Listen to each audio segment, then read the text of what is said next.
Hello friends, आप सभी का स्वागत है हमारे अपने YouTube channel the special field में। आज इस वीडियो में हम बात करने वाले हैं बिहेवियर मॉडिफिकेशन की, यानी कि बिहेवियर मॉडिफिकेशन क्या है, व्यवहार संशोधन, यानी कि व्यवहार में परिवर्तन कैसे लाया जाता है, या व्यवहार क्या होता है, व्यवहार का मूल्यांकन कैसे करते हैं, या मूल्यांकन क्या है। ये सभी जो क्वेश्चन आपको डियर स्पेशल एजुकेशन में थ्योरी पेपर में देखने को मिलते हैं, ये सभी क्वेश्चन यहाँ पर सॉल्व करवाए जाएंगे। इसके साथ साथ आपको ये सारे क्वेश्चन DSSB PRT KVS या फिर अन्य कोई स्पेशल एजुकेटर का कोई एग्ज़ाम हो रहा है, या आप कहीं भी इंटरव्यू देने जा रहे हैं, तो आपको ये क्वेश्चन देखने को मिल सकते हैं।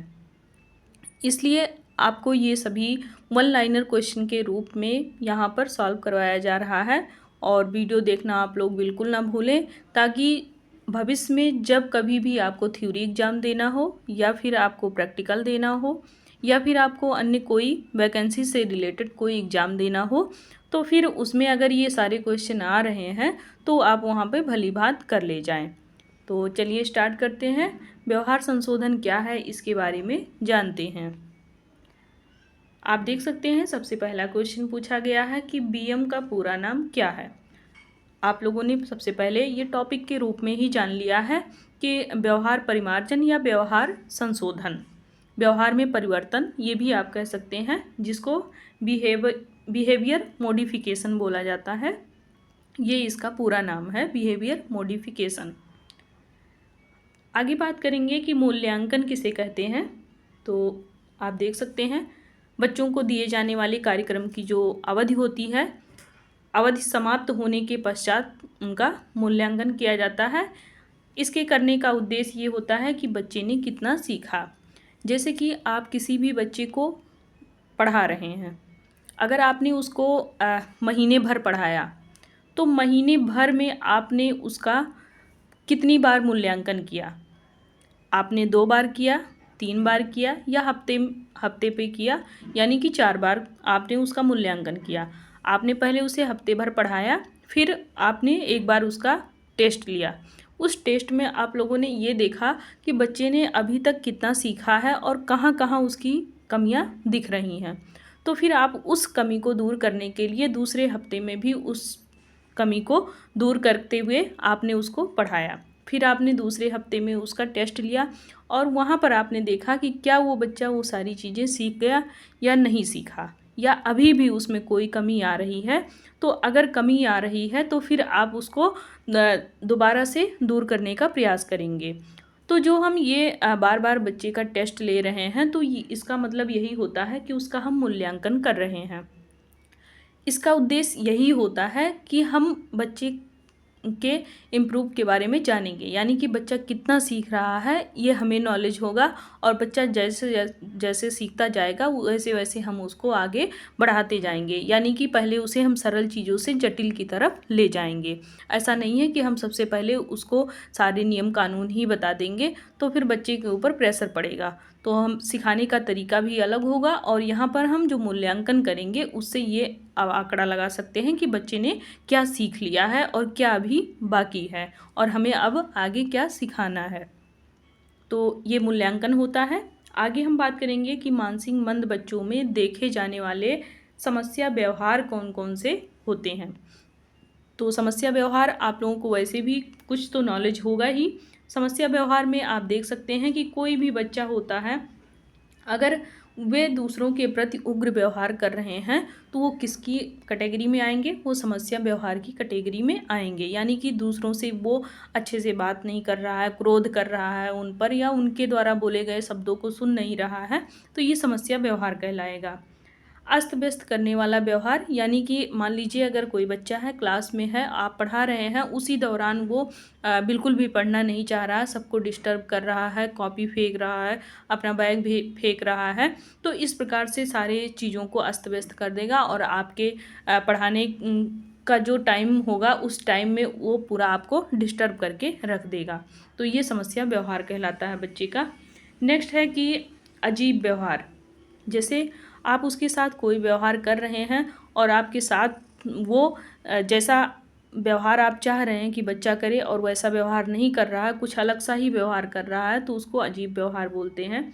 संकोची व्यवहार, कोई चीज़ खुलकर ना कह पाना बच्चे द्वारा, जैसे बच्चे के मन में कुछ भी चल रहा है उसको वो लेकर संकोच कर रहा है, अपनी बात को सामने नहीं रख पा रहा है, तो वो संकोची व्यवहार कहलाएगा।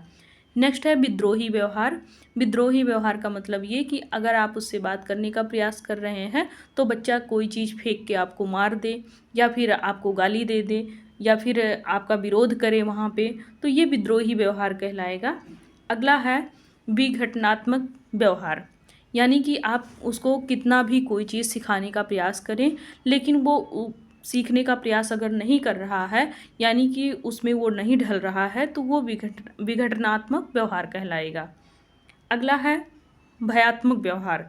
भयात्मक व्यवहार का मतलब यहाँ पे ये होगा कि यहाँ पे बच्चा कोई ऐसा कार्य करेगा जो आपकी समझ से परे होगा, यानी कि वो बहुत ही भयावह हो सकता है। अगला है आपका आत्मघाती व्यवहार।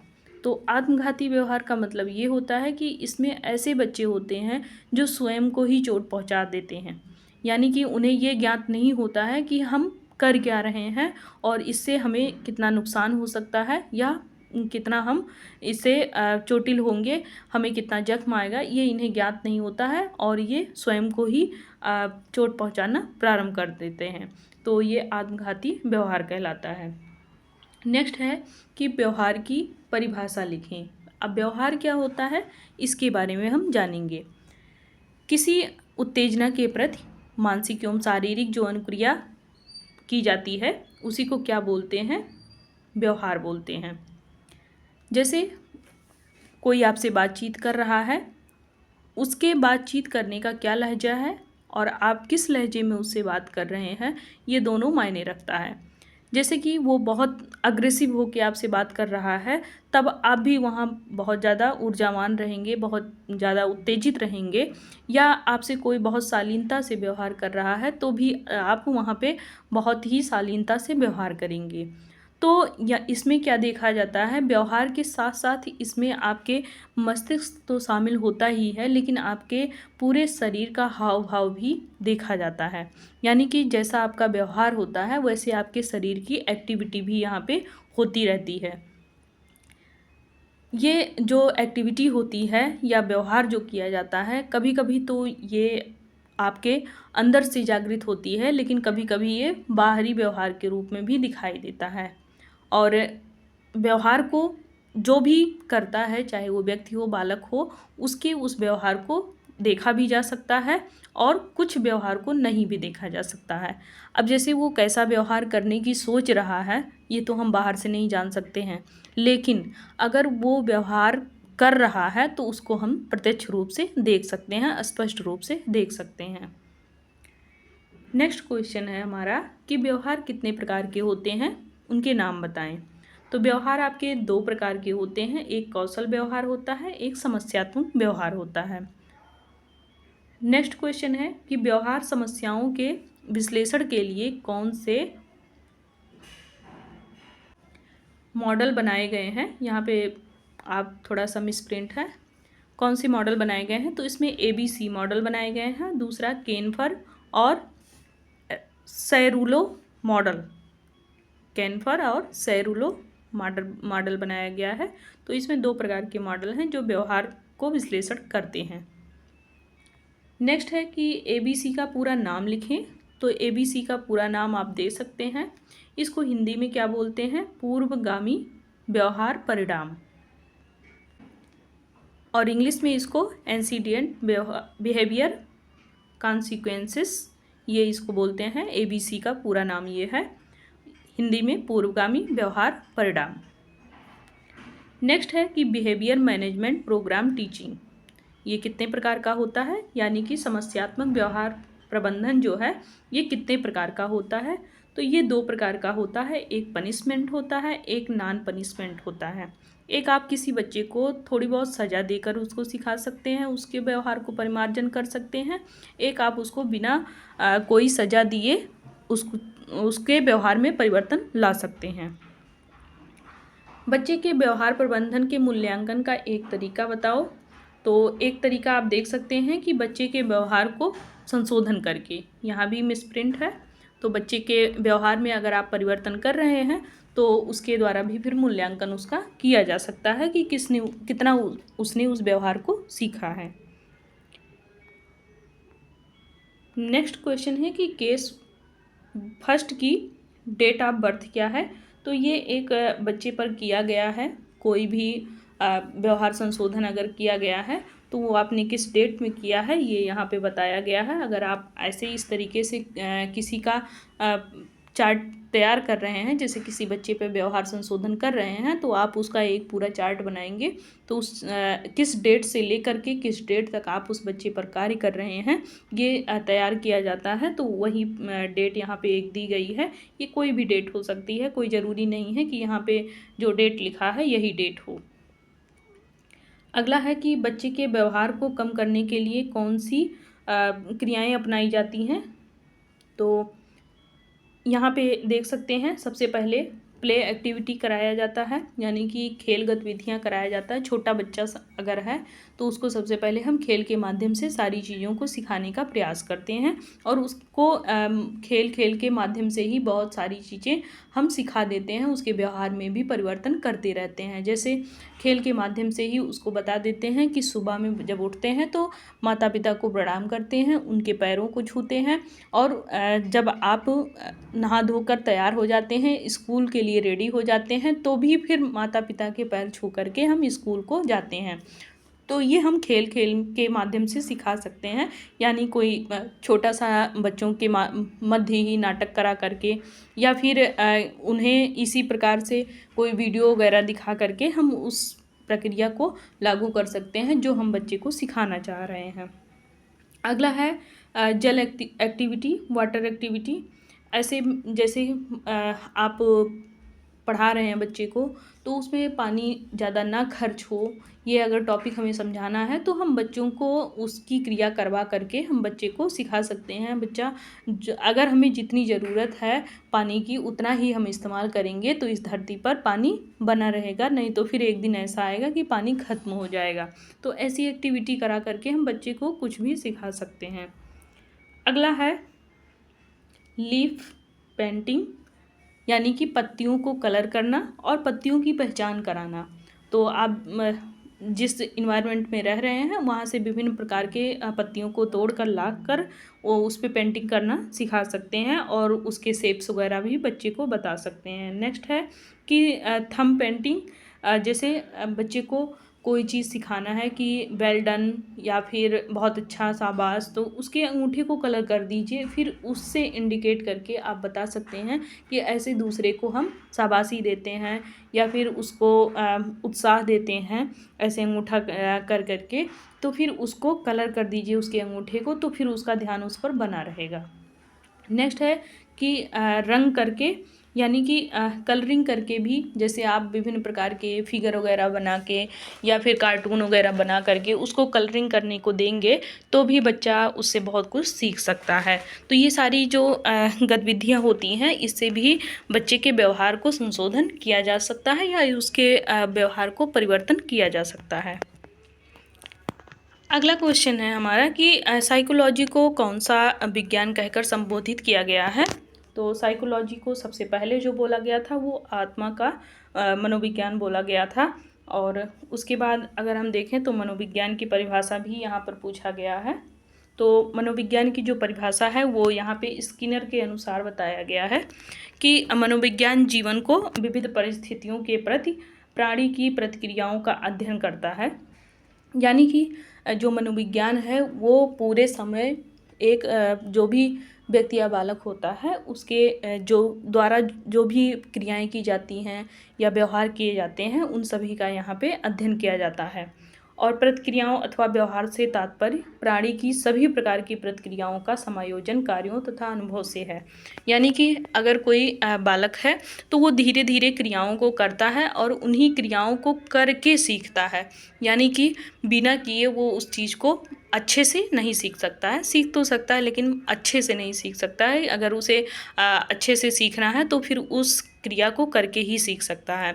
और जब उस क्रिया को वो करेगा तो इससे उसे अनुभव प्राप्त होगा, और अनुभव से सीखी हुई चीज़ें कभी भी ख़त्म नहीं होती हैं और ना कभी वो भूलती हैं। वो हमेशा उसके व्यवहार में कह लीजिए एक तरीके से समायोजित हो जाती हैं या फिर उसके व्यवहार में परिमार्जित हो जाती हैं।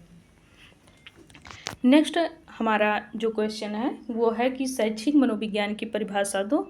तो शैक्षिक मनोविज्ञान की परिभाषा जो अभी आप लोगों ने स्किनर के अनुसार पढ़ा वही है, यानी कि शैक्षिक मनोविज्ञान या मनोविज्ञान यहाँ पर उसके व्यवहार को संशोधन करना, और किस प्रकार से संशोधन करना है उसके व्यवहार में जब हमें परिवर्तन करना होगा तो उसे हम कोई एक्टिविटी देंगे, वो करने के लिए देंगे, और जैसे वो एक्टिविटी करेगा उससे उसको अनुभव होगा और उस अनुभव के माध्यम से वो उस चीज़ को अस्थायी रूप से सीख सकता है।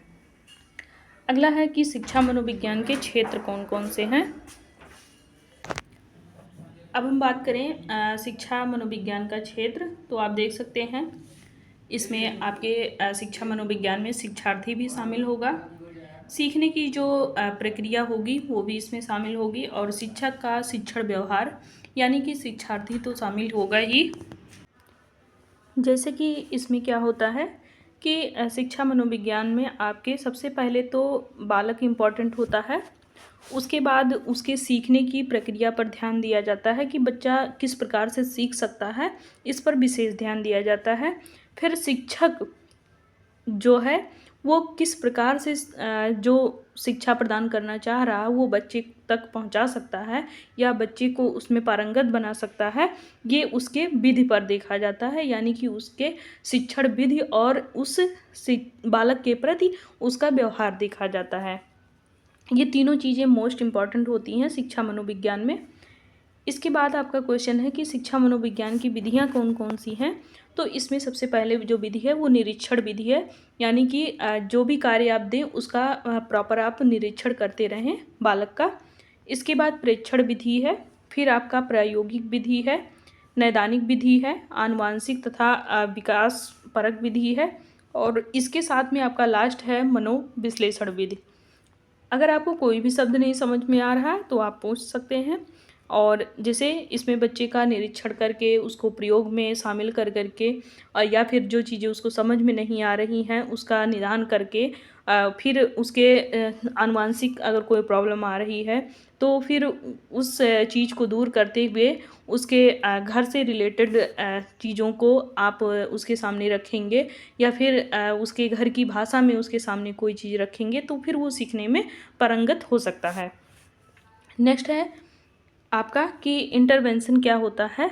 तो बच्चे का जो शैक्षणिक कार्यक्रम तैयार करके उसे पढ़ाया जाता है या फिर उसे सिखाया जाता है, तो इसमें बच्चा अच्छे से वहाँ पे प्रतिभाग भी करता है, और इस प्रक्रिया को पूरा करने के लिए पहले बच्चे का आकलन किया जाता है कि कितना बच्चे को पता है उसके बारे में, या फिर कोई चीज़ हम सिखाने जा रहे हैं तो उसके बारे में जानने के लिए पहले हम जो टॉपिक सिखाना चाह रहे हैं उस टॉपिक से रिलेटेड बच्चे से क्वेश्चन करते हैं।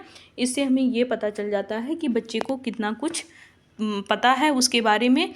फिर उसी के अकॉर्डिंग हम आगे उसे लक्ष्य निर्धारित करते हैं कि बच्चे को सिखाना क्या चाह रहे हैं, और उसकी एक योजना बना लेते हैं। फिर हम बच्चे को पढ़ाना स्टार्ट करते हैं, यानी कि उससे रिलेटेड हम TLM तैयार कर लेंगे या फिर हम अन्य कोई विधि अपनाएंगे जो बच्चे को हम सिखा सकें अच्छे से। नेक्स्ट क्वेश्चन है कि समस्यात्मक व्यवहार कितने प्रकार के होते हैं। तो समस्यात्मक व्यवहार आप देख सकते हैं, ये आप पिछले उसमें अभी ये क्वेश्चन देखे हैं कि दूसरों के प्रति उग्र व्यवहार होगा, विघटनात्मक व्यवहार होगा, इसमें अस्त व्यस्त करने वाला व्यवहार होगा, आत्मघाती भी व्यवहार होगा, अजब गजब की चीज़ें भी बच्चा करेगा, संकोची प्रवृत्ति का होगा, और उसमें विद्रोही प्रवृत्ति भी होगी, अति चंचल व्यवहार भी अगर है तो इससे भी समस्या उत्पन्न हो सकती है, असामाजिक व्यवहार भी हो सकता है कि बच्चा जैसा व्यवहार करना चाहिए जिस समय पे वो नहीं कर रहा है तो भी वो समस्यात्मक व्यवहार है, भयात्मक व्यवहार भी हो सकता है। नेक्स्ट है कि BAT और ABC का पूरा नाम लिखें। तो BAT यानी कि बिहेवियर्स एनालिसिस टेक्निक्स, ये इसका फुल फॉर्म है। एक बार और देख लें, बिहेवियर्स एनालिसिस टेक्निक्स। उसके बाद ABC एंटीसीडेंट बिहेवियर कॉन्सिक्वेंसेस, ये इसका फुल फॉर्म है। यह पहले भी आप लोगों ने पढ़ा है। नेक्स्ट है आपका BMO का पूरा नाम लिखें तो बिहेवियर मैनेजमेंट प्रोग्राम, ये इसका फुल फॉर्म है, behaviour management program. Next question है कि साइको प्लस लॉग्स का अर्थ बताएं। तो साइको का अर्थ होता है आत्मा यानी कि सोल, और आपका लॉगस का अर्थ होता है स्टडी करना यानी कि अध्ययन करना, जिसमें आत्मविज्ञान भी शामिल किया गया है। अगर हम सबसे पहले आत्मविज्ञान को लें तो यहाँ पर स्टडी का मतलब होता है आत्मा का विज्ञान, और स्टडी करना मतलब कि आत्मा को अध्ययन करना। नेक्स्ट क्वेश्चन है कि कॉमन बिहेवियर प्रॉब्लम कितने भागों में बांटा गया है। तो कॉमन बिहेवियर प्रॉब्लम जो होता है वो यहाँ पे उसका दिया नहीं गया है। मैं आपको ये क्वेश्चन नेक्स्ट किसी वीडियो में बता दूंगी। अगला क्वेश्चन है आपका, इसका आंसर दिया गया है 22 का 11 क्लास तक यानी कि बच्चे को प्रॉब्लम होती है। तो बच्चे का जो कॉमन बिहेवियर प्रॉब्लम है वो 11th तक दिखता है। नेक्स्ट क्वेश्चन है कि माला द पट्टी में एन का अर्थ बताएं। तो एन का अर्थ होता है नेवर, यानी कि बच्चा वह समस्या व्यवहार कभी नहीं करेगा जो उसमें प्रॉब्लम आ रही है। अगला क्वेश्चन है कि केस 1 की एक सेलेक्टेड बिहेवियर प्रॉब्लम बताइए। तो जो एक इसमें केस स्टडी किया गया है उसमें बच्चे में हेड नोडिंग का प्रॉब्लम है। नेक्स्ट है कि बच्चे को दिए जाने वाले 2 रिवार्ड बताएं जो उसका समस्या व्यवहार सुधार सके। तो आप बच्चे का जो व्यवहार संशोधन है, अगर छोटा बच्चा है तो उसको चॉकलेट दे के कर सकते हैं, या फिर उसको शाबाशी दे करके सभी के बीचों में, या उसको इस प्रकार से प्रोत्साहन कर करके आप उसका व्यवहार संशोधन कर सकते हैं। अगला है कि मोलोपेटिव बिहेवियर में आपका ओ का क्या मतलब है। तो ओ का मतलब यहाँ आप देख सकते हैं, ओ का अर्थ है ओकेशनली, यानी बच्चा कभी कभी समस्या व्यवहार करता है। अगला है आपने बच्चों के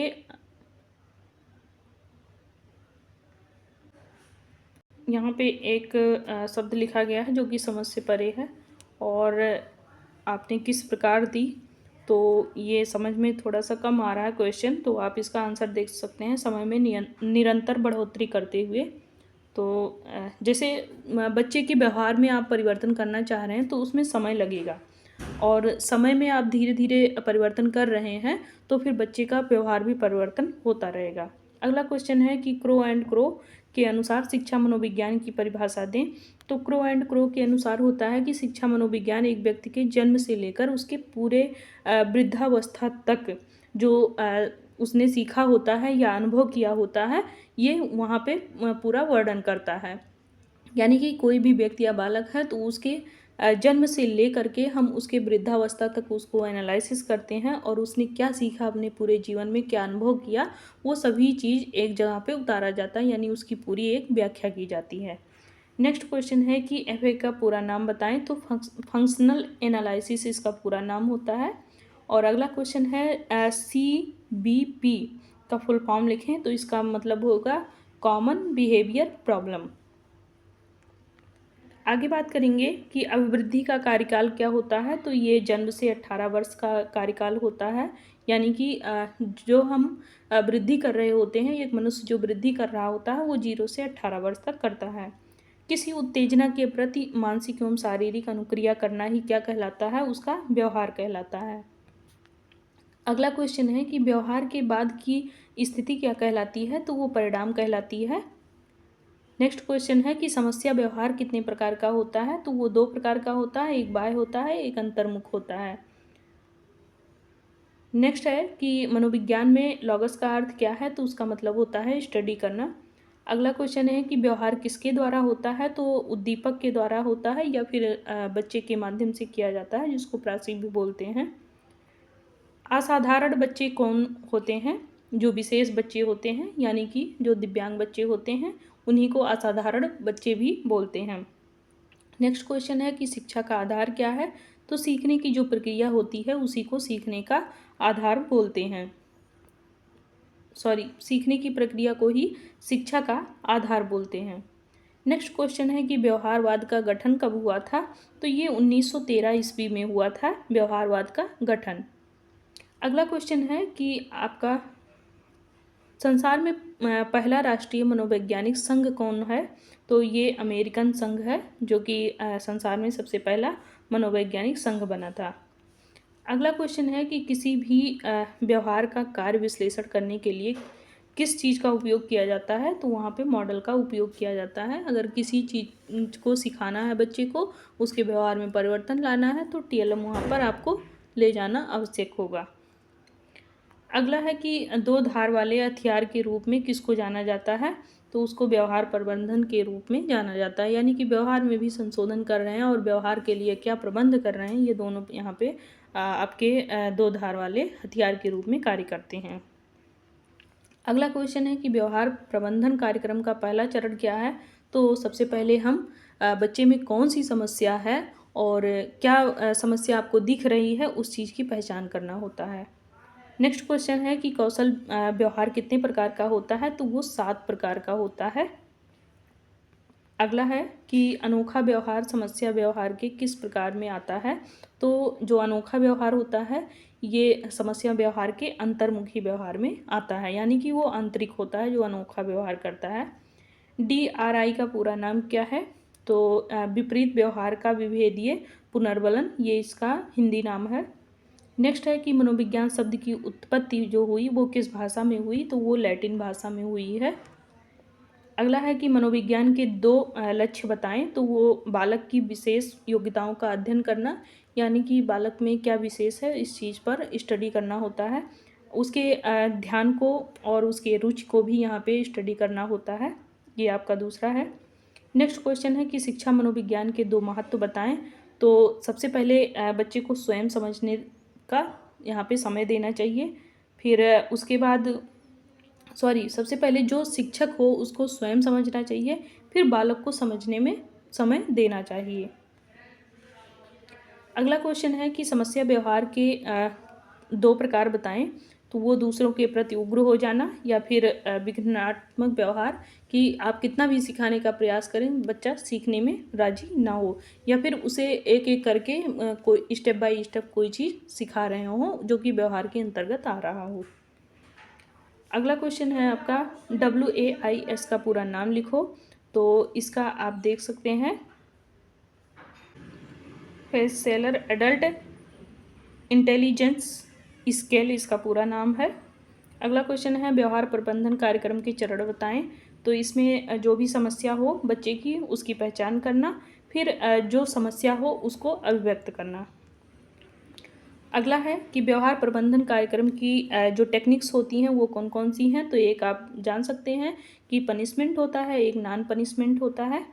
अगला क्वेश्चन है कि केस 1 की जो व्यक्ति था या बालक था उसका नाम क्या था? वो XYZ कुछ भी हो सकता है, ऐसा नहीं है कि प्रॉपर यहाँ पर किसी का नाम लेना ही उचित होगा।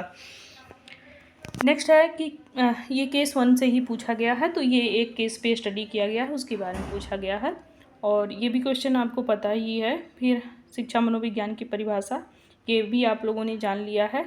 हाँ, ये क्वेश्चन आप देख सकते हैं कि एक मानसिक मंद बच्चा कैसे पहचाना जा सकता है।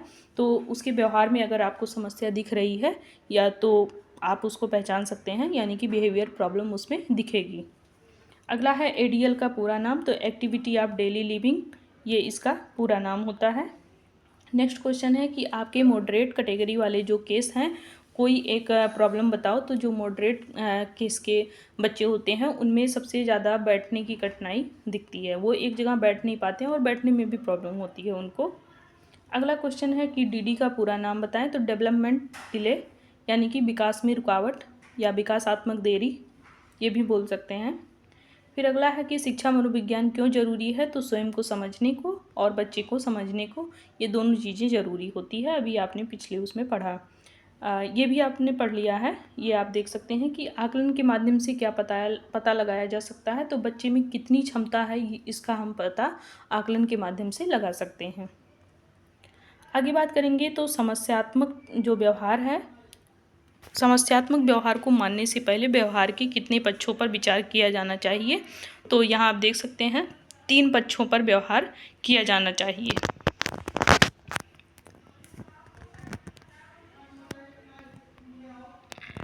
इसमें सबसे पहले दिया गया है आपका कि व्यवहार कितना जल्द उत्पन्न हो रहा है, यानी कि बच्चे में बिहेवियर प्रॉब्लम है वो आपको कितनी जल्दी दिख रहा है। दूसरा कि बार बार क्या वो एक ही व्यवहार को कर रहा है। और एक ये कि बच्चे का सबसे पहले पहचान करना, फिर उसे चिकित्सक को दिखाना या फिर किसी साइकोलॉजिस्ट को दिखाना कि ताकि बच्चे को फिर ठीक किया जा सके। तो जितना जल्दी पहचान करेंगे उतना जल्दी उसका निदान भी करेंगे। तो ये थे आपके व्यवहार संशोधन से रिलेटेड कुछ क्वेश्चन जो कि ऑनलाइनर में थे। तो आप लोग इसको ज़रूर एक बार पूरा वीडियो वॉच करिएगा, आपको काफ़ी कुछ सीखने को मिलेगा। और जो चीज़ें सीखेंगे वो अस्थायी रूप से रहेगी, क्योंकि ये ऑनलाइनर क्वेश्चन है, कुछ ऐसे क्वेश्चन हैं जो आपके बिहेवियर में भी शामिल हैं, यानी कि आपकी रोज़मर्रा की ज़िंदगी में भी ये सारी चीज़ें होती रहती हैं। तो आपको बहुत अच्छे से ये सारी चीज़ें अस्थायी रूप से याद हो जाएंगी। और कभी भी आप किसी भी एग्ज़ाम में बैठ रहे हैं, थ्योरी पेपर का एग्ज़ाम दे रहे हैं आप, डीएड स्पेशल एजुकेशन का, या फिर आप प्रैक्टिकल में जब आप बैठेंगे वहाँ पे बाहरी जो एग्जामिनर आते हैं उनके द्वारा अगर क्वेश्चन पुटअप किया जा रहा है तो भी आप बहुत अच्छे से इन क्वेश्चनों के जवाब आप दे सकते हैं। तो व्यवहार संशोधन क्या होता है, व्यवहार परिमार्जन क्या होता है, आप डिटेल से अगर जानना चाह रहे हैं तो पूरा वीडियो वॉच करिए और अपने साथियों को भी ये वीडियो शेयर करिए ताकि वो लोग भी वीडियो को वॉच करके बहुत कुछ सीख सकें। तो इस वीडियो में इतना ही, बाकी नेक्स्ट वीडियो में किसी वीडियो में मिलेंगे और ऐसे ही आपको और ऑनलाइन क्वेश्चन मिलने वाले हैं और आप उसकी तैयारी करते रहिए, चाहे जहाँ भी रहिए, जो भी कार्य करिए, लेकिन आप समय निकाल कर इन वीडियो को ज़रूर वॉच करिए ताकि आपको बहुत कुछ सीखने का अवसर यहाँ पे मिल सके। तो तब तक के लिए बाय बाय, टेक केयर।